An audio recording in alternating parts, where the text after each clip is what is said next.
Hello, hello. All right, we're here to talk about scaling on Solana. Thank you guys all so much for being here and for being at this incredible event. It's hard to compete with pool time, so I appreciate you guys who sat.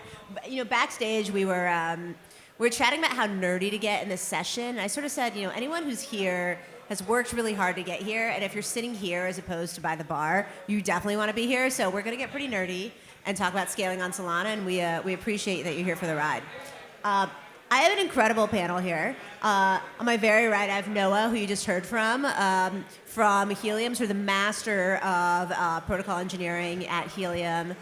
I have Usman, who's the founder of Oro, the marketplace for digital gold on Solana. And then I have Italo from Jupiter, which is the everything app on Solana. So it's three incredibly exciting projects on the chain that all do very different things, but for whom scaling makes a big difference and means different things and yields different returns. So I figure I'd kick it off. Noah, let's start with you, since we're at the Helium house, and we want to talk about scale. Take us back a couple of years. Helium was not always on Solana. There was a day where Helium was on its own chain, and you guys made a big decision to migrate over to this kind of upstart chain called Solana. And I want you to talk me through what that decision was like and why ultimately Solana felt right from a scaling perspective. Yeah, I mean, I was brought on to do the migration, but it's interesting talking to the people who used to maintain Helium's L1, because before Solana, we were on our own L1. And I think, back when Helium launched, I think it was either 2017 or 2019, there were no other viable options for like a general purpose blockchain. It was like either Ethereum or build your own, and if you were building on Ethereum, it was just going to be way too expensive. But you talk with some of those engineers that made the decision to migrate off, and you ask them about how they felt about pager duty, and like you just see the stress in their eyes. Come 2023, there was really no reason for us to be on our own blockchain. It was pretty isolated from a liquidity standpoint. It had some issues with stalling. It was just a lot of work to maintain it. And so they brought myself and my team on to do this migration. And back then, like, it was nuts. Like, you were going to take an entire blockchain and shove it into another blockchain. Like, just the amount of state on Helium alone was insane. There was like over 1 million wallets, near 1 million like hotspots that needed to be migrated. There was just like a ton of state. And at the time, I don't think there was any other blockchain that could handle that. And I remember being terrified that, because back then Solana wasn't as stable as it is now. It's been up and running for like, I don't know, 2 years straight. But back then there were hiccups, and our migration was literally slated to launch the same day this NFT called Mad Lads was launching, and that was like the most hyped NFT launch ever. And so I'm like shoving a blockchain into a blockchain, and there's this NFT launching, and everybody's like screaming, and it just worked. Like, it just went well, surprisingly. Yeah, and you just exhaled, massive exhale to move over. Yeah, there's not a word to describe the level of exhale. I think that was like the most stressful day of my life. And to go for post-migration, I think part of the idea was to get away from just the pain of running your own blockchain, but part of it was to access like the liquidity and scale of Solana. So tell me a little bit since then, like how has that paid off? Like how have you seen the scale on Solana actually make a difference for Helium? I mean, it's certainly like way cheaper to onboard wallets to Solana because the transaction fees are basically nothing, and the rent isn't that expensive. But the composability has been really interesting, particularly with Jupiter.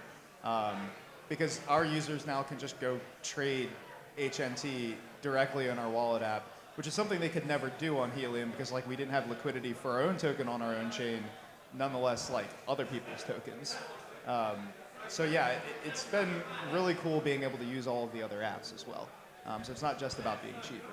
So speaking of other apps, let's talk about Jupiter, which is the everything app, and where it's hard to go many places on Solana without sort of touching Jupiter at some point. Give us a scale, or give us a sense of Jupiter's scale and just the sheer number of transactions you're processing. Throw some numbers at us, and then we can talk about like why that's possible on Solana.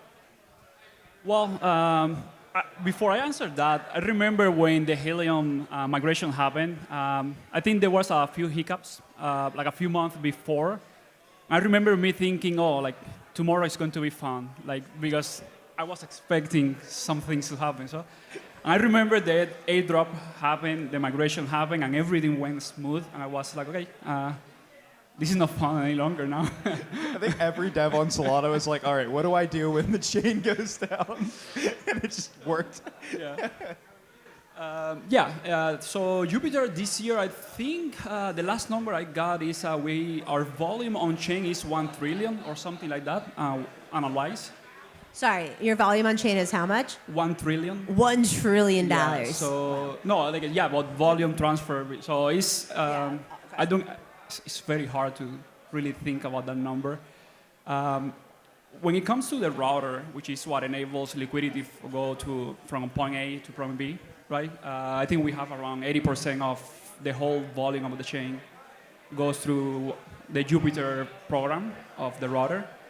So yeah, we see way many transactions every day. I think our internal metric is around, like usually in a normal day, is around like close to 1,000 transactions per second is what we usually process. Of course, many of those never reach the chain. They're trying to arbitrage or do many things and never actually commit to the chain, but yeah, it's a lot. Yeah, 1,000 transactions per second. To give people an idea, I mean, that's a very sizable percentage of the total transactions that happen on Solana every second. Well, I like to call that intent because those are people that intend to do that transaction, but many of them essentially never like materialize on something. Lately, I think over the last, I think 2 months ago, we released our own, before we were using RPC providers for sending transactions. Now we created our own infra for managing our transactions ourselves. And to be honest, it got to the point where we are no longer thinking about our landing rate on chain.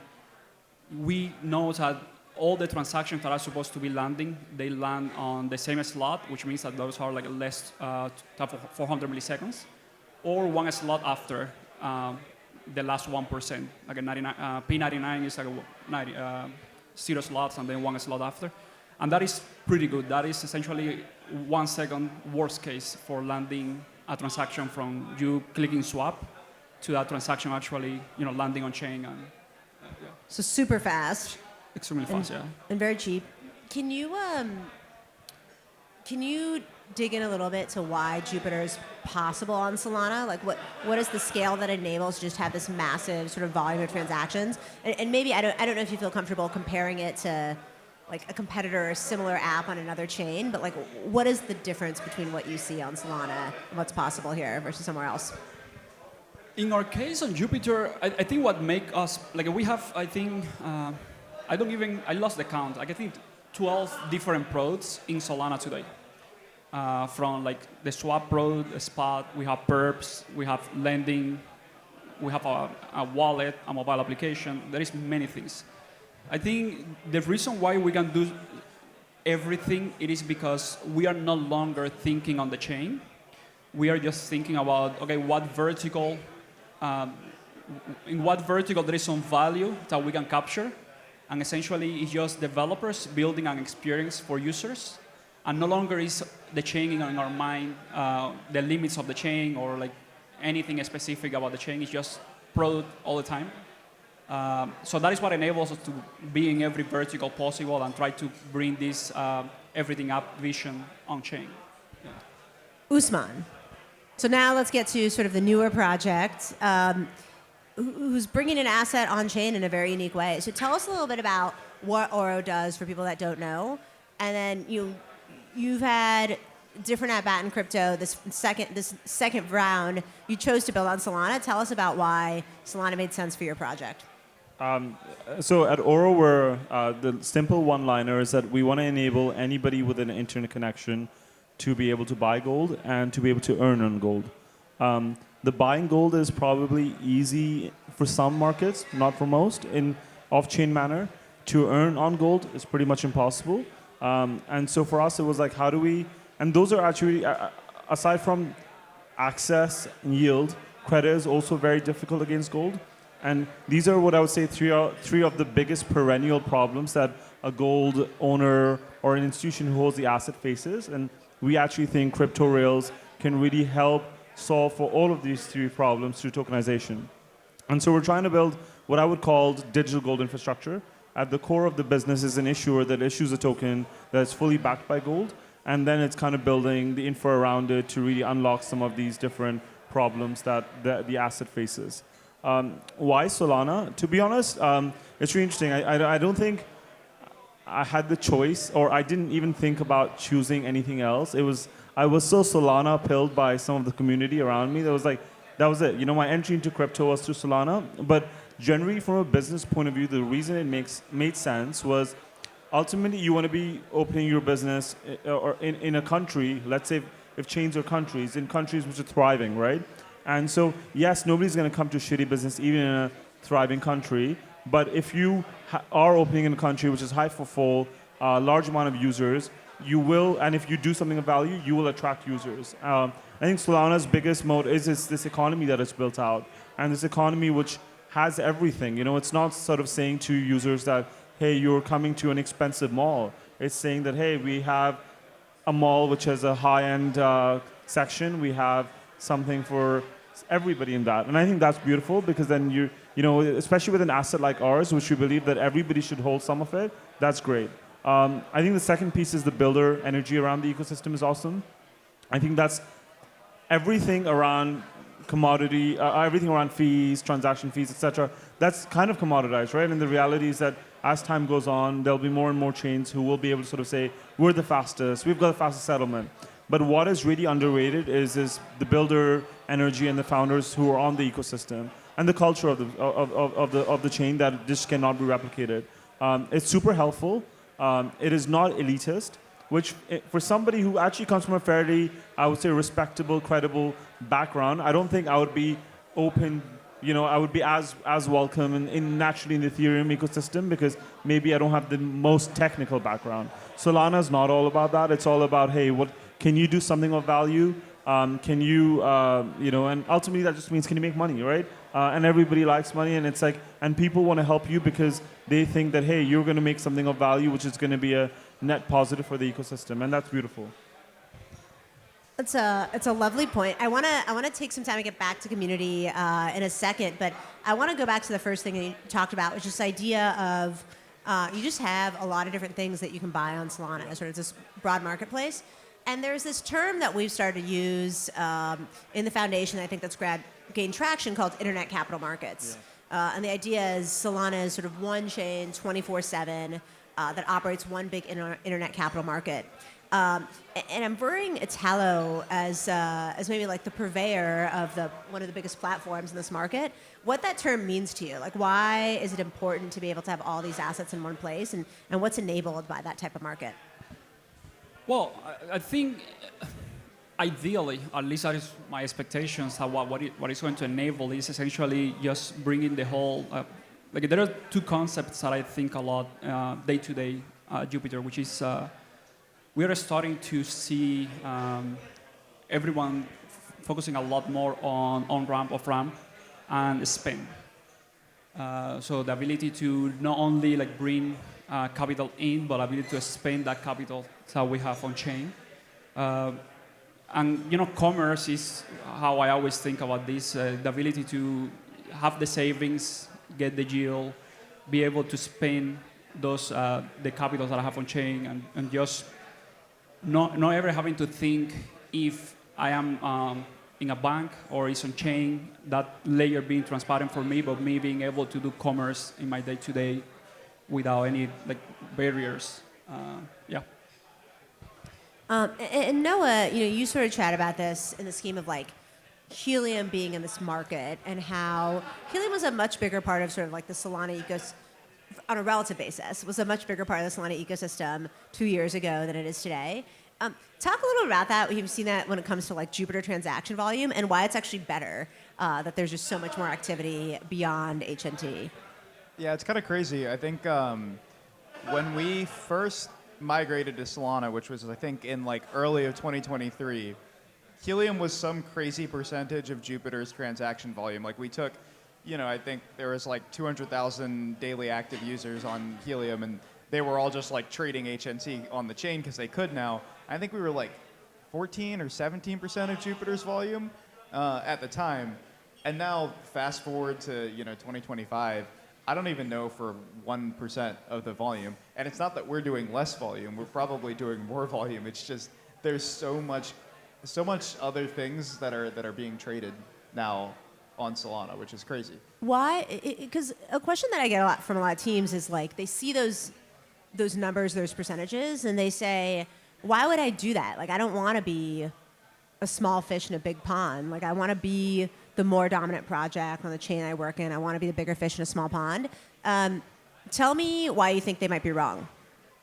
I don't know that that's the right way to think about it. It's like being like, well, I don't want to store in this giant mall because there are other stores there, so I'm gonna go build my store in the middle of a cornfield. Like, it makes no sense. You want to be where all of the trading is happening, and it's kind of cool because all of this stuff is happening on Solana. You start to see unexpected things happen. Like I found out today that there's a liquidity pool between Honey and HNT, which is another DePIN. I'm like, why is that a pool? But it is, and it's being used actually a decent amount. And I think that's kind of the power of building on a chain like Solana that has a bunch of other people building on it, is there are these unexpected ways in which things interact with each other. Usman, small fish, big pond. How do you feel about sort of operating in this environment and why it's been useful to be in a bigger pond? I think it can be quite overwhelming initially, but it's also good because the reality is that you've got all these amazing projects who are probably found PMF, and that's amazing for us. You need to be thinking about PMF as a smaller company, right, all the time, because that's what really ultimately matters. I think the other piece why it's super important is, like I'll give you an example from our point of view. We're thinking about how can we get this asset to as many users as possible. A lot of the ways I think retail will come on through is crypto neobanks and other sort of neobanks. And there's so many neobanks that are being deployed on Solana.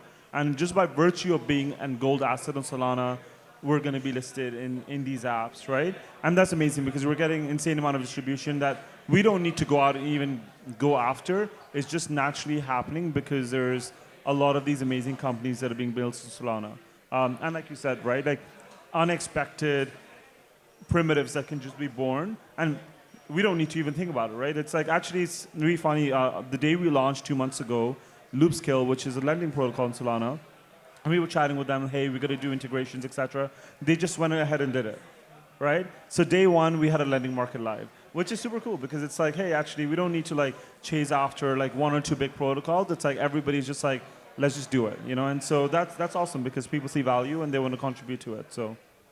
Is there an element of tooling maturity that's useful as well? Like there's just a lot of people who have been building on Solana for a long time, so it's easier to go to market. Maybe that's a question for the more technical folks. I mean, there's definitely a lot more tooling now than there was before. But I think one of the special things about Solana is that the builders have always had this kind of like chewing glass mentality. So people really here don't care necessarily if something is easier to do. They're going to do it because it's like a fun, interesting technical challenge. Like you almost have people here that choose to do things because they're harder. But yeah, I mean, there's a lot of easier things. I mean, the new devs don't know how good they have it. Like it's so easy to land transactions now. It's like butter. And when you have that ability, suddenly when you're building a UI, it goes from like, oh, I need to have like a loading screen like you would on Ethereum to like, oh, it's just a spinner and it's done. So there's a lot of, like all of the RPC providers have built incredible technology that's made it a lot easier to land transactions, as well as Solana itself has gotten way easier. Indexing used to be really, really hard. Like you would miss data constantly, which for building a blockchain application is really bad. It's like I transfer a token to you, but I don't register in my back end that token transferred. So like I'm still showing it as you own it. That doesn't happen anymore. The indexing is really good, which means you can build these very highly performant applications that feel like they're Web 2. Like we say Web 3 so often, but we're like getting to the point where Web 3 now feels like Web 2, and that's amazing.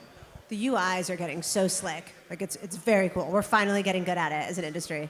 Yeah, well, we finally hired UI engineers too. I feel like everything used to be built by backend devs. We paid attention. Can I ask one more question along these lines about sort of like Solana and the infrastructure itself, which is something that when I started the foundation, one of my first projects was putting together this report on decentralization, and it's always been very core to the nature of the network that we want to be decentralized, that we want to be neutral, that we just want open, permissionless infrastructure that's not controlled even slightly by a single party. We're seeing a few more corporate chains start to come out. And I think there is some interest in people in some of these other chains. And I'm curious, from your standpoints, the extent to which neutrality is important and why. And we could just take that down and whoever wants to jump in. I mean, generally speaking, you don't want, like a blockchain pinned on one entity is like, okay, is that still going to be here in 5 years? As someone who actually is that just a database? Yeah. Yeah, right. Like, I had to migrate a blockchain, and I can tell you that it's not very pleasant to do that. So, like, you want to build somewhere that's still going to be here in 5 years, that has the community that's going to have staying power. You build like on a corporate chain, it's like, what's going to keep it there? Yeah, I think in our case, I honestly don't think about this topic at all because there is nothing to really think here. Like, there is nothing where I need to ask for permission, any use case or any consideration that I need to have regarding what the Solana Foundation opinion is. Of course, there can be some communications and, working together is always something positive, but there is not like something that needs to get signed off, like a use case or like less volume, more volume, or now it's not a good time, let's deprioritize things. I think that is very, very important.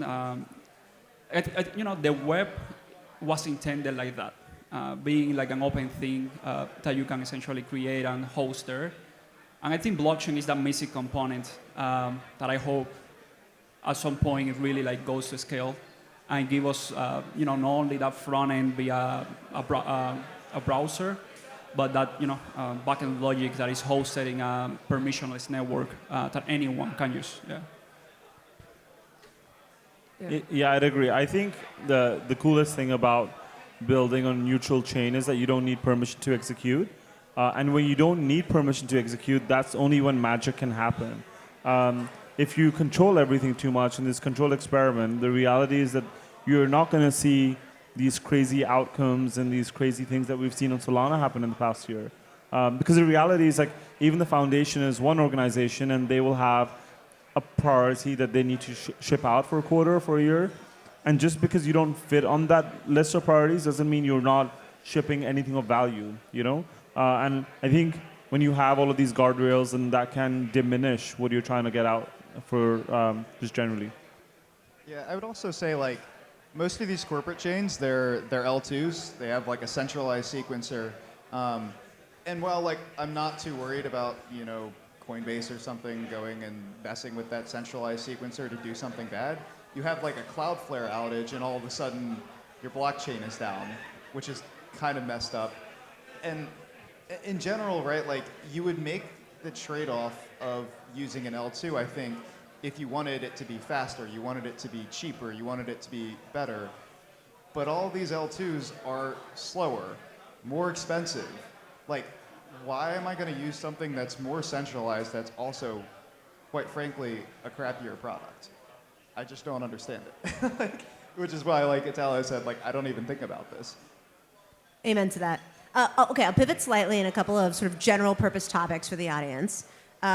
First, what is your favorite new use case on Solana? Or the use case that you've been waiting for someone to build? Can we bring NFTs back? Those were so much fun. The new is the old? It'll happen. It'll happen again. I think he wants just the suffering back. That is why he wants NFT backs. No, the suffering is from inscriptions. I think the Oro protocol is like a very nice one. I've really enjoyed that one a lot, especially when they released. I think that was last year at the beginning of the year, like in March or February, 2023. Yeah. Can you explain what they do for people who aren't familiar? The what? Can you explain the protocol for people who aren't familiar? Well, it's just that they try to do this Bitcoin mint. I don't know how even to call it, but the point is that they really like brought the chain down, kind of.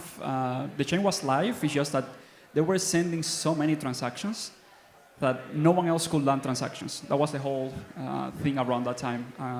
So, like, I think they've been evolving a lot, and now, that is one of the use cases that I really enjoy the most because I think it brought a lot of pain for us developers, which is always fun.